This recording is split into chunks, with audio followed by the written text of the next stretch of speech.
What's good, YouTube? It's your boy Leo coming to you guys with yet another video. So we have to talk. We got some breaking news on the WWE side of things once again regarding this time with Dijak, as we did learn today that he will be leaving the WWE when his contract is up. At the time of recording this video, it's the 27th. His contract does expire on the 28th, which is tomorrow, and he will be a free agent. Well, not a free agent, but probably once Monday hits, he'll be a free agent, or the weekend hits, he'll be a free agent. So but we're going to read this little article that he did put out on his account, and it reads, here's the truth.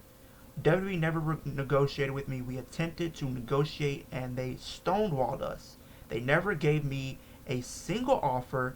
Then they informed me that they would not renew my contract at the 11th hour. 2 months ago, I was in one of the best matches in NXT history and a top match of WrestleMania weekend. On that day, a top executive in WWE told me I was crushing it.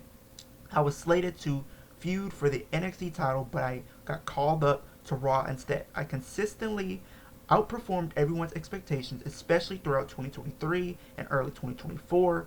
I never complained about anything or was difficult to work with. I tirelessly pitched ideas to anyone who would listen.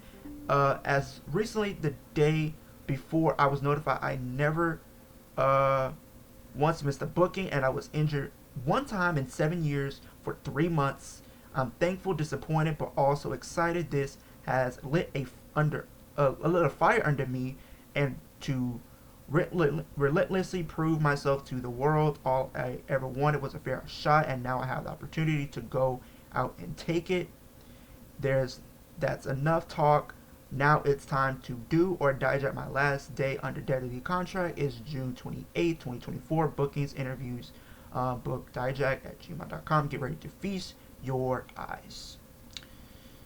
This was a lot to take in, you guys, because if you guys don't know, I am a Dijak fan. And it sucked because, and I'm going to be honest, and this might come up as a rant, but this is me just being brutally honest on how I feel about it. WWE dropped the ball. I feel like when he went back down to NXT, it was a resurgence for his career after the horrible booking that he was given on the main roster with the god awful gimmick of T-Bar in that god awful faction Retribution, and it seemed like when he went back down to NXT, it took time, but they were revitalizing. He rejuvenated his career, it seemed like. And like, we look at his NXT run, right? I think what brought a lot of people back into the Dijak hype was his feud that he had with Ilya Dragunov. Ilya Dragunov is known for being a matchmaking machine. Look at the match that he had with Gunther a couple years ago in the pandemic era for the NXT UK Championship.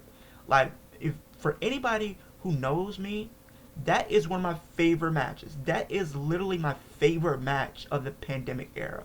And yes, there have been some great matches that we've seen over the pandemic era, but for me, nothing has come close to what either Dragunov and Gunther were able to put on. They put on a instant classic, for crying out loud. And the feud that he had with Dijak really brought out the best in Dijak once again, and it lit a fire under him. And I was happy to see where they were going to take him. We had the match that he had with Wes Lee over the NXT North American Championship, and he talked about him getting an NXT title opportunity, and I think he would have been great if they would have kept him in NXT. Granted, I would have loved it. I was happy when he got brought up, but I think when you look at the current crop of talent, yes, they are building up talent, but I think he would have been a great addition to that NXT roster and serve as a great household name for people who may not watch NXT like that. But a lot of people who watch the indie scene know who Dijak is, and what he's capable of doing. When he came to NXT, they were strapping the rocket to him, and like, you look at the feud that he was having with Keith Lee, which was one of my favorite feuds that they've done in NXT history, honestly. And when they brought him up to the main roster, I was hoping that they were going to do something great with him, but they put a mask on him and stuck him in a faction when he didn't need to be. They didn't. There was no need to put him in a faction. There was no need to do any of that. There, like I always say, if something is broke, it's not. If something is not broke, don't fix it. You know what I mean? And it sucked at the end of the day because we know what Dijak is capable of doing, and wherever he does go, he is going to kill it. Whether that be GCW, MLW, New Japan, AEW, NWA, if he stays in WWE, or if he goes to TNA. Wherever he goes, he's going to kill it. And I hope they give him the opportunity that he so rightfully deserves and has earned and has, like, really busted and grinded for. For the past, 7 years, they had a great opportunity because he is somebody that I think could have been a great main eventer. You put him on Raw, I think he would have been a great addition to the Intercontinental Championship right now. Like, you have Sami Zayn there, you have Braun Breaker, you have Ricochet or Prince Puma whenever he does come back. You have, Ilya Dragunov, you have Sheamus, you have Drew down there, over there. You have so many talent. You have Seth Rollins, you have, if you want to have a feud with the Wyatt Six, you got the Judgment Day. You have Damian Priest. You have so many talent that he can work with that would bring the best out of him, and he would bring the best out of his opponents. It's like 50-50 back and forth playing field. He is that type of guy that will bring the best out of his opponent, but at the same time, he will bring the best out of himself as well. That's the type of guy Dijak is. That's what you're getting. And wherever he does go, I hope they give him the opportunity and really strap the Rockets up and just give him the world, man, because he deserves it. He does.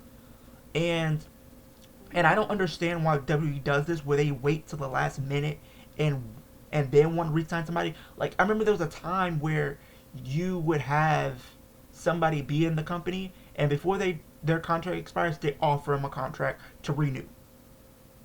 And I was surprised to see that, he wasn't given that opportunity. And I would have felt like he would have thrived under Triple H umbrella, just because we know Triple H, how he booked him in NXT and the matches that he was having with Keith Lee. Like, the matches he was having with the Undisputed Era. And we can only assume where he does go, like I said, he's going to kill it. The question is where he does go. You can have him revisit that feud with Keith Lee, because they aren't doing anything with Keith Lee in AEW, in all honesty. They aren't. I don't even remember the last time they actually put him on AEW television. Last time I seen something, he was on Ring of Honor. So he can always go there. They would probably, give him the world. But I one of the things I kind of just don't like with AEW right now is just the way they handle their talent who are just newly signed. They have them do one feud, and then they're just pretty much not left with much to do at all for a while. So that's my biggest gripe with that. But I would love to see him in AEW. I think there's plenty of talent that he can work with.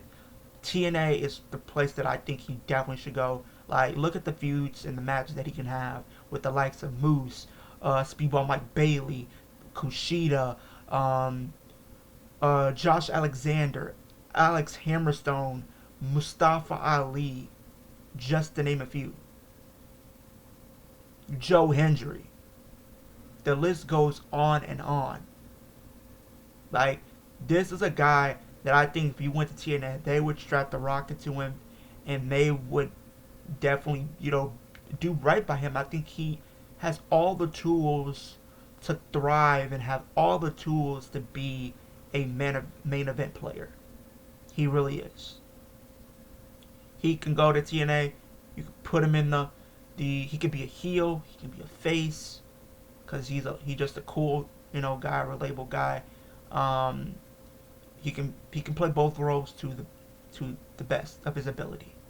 And I think they would definitely I think TNA was somebody I can sadly see capitalizing on what they're doing with him. There's so many, like I said, there's so many opportunities for him out there. You can have him go to New Japan. I know he would kill it. MLW, he would kill it. GCW, he would kill it.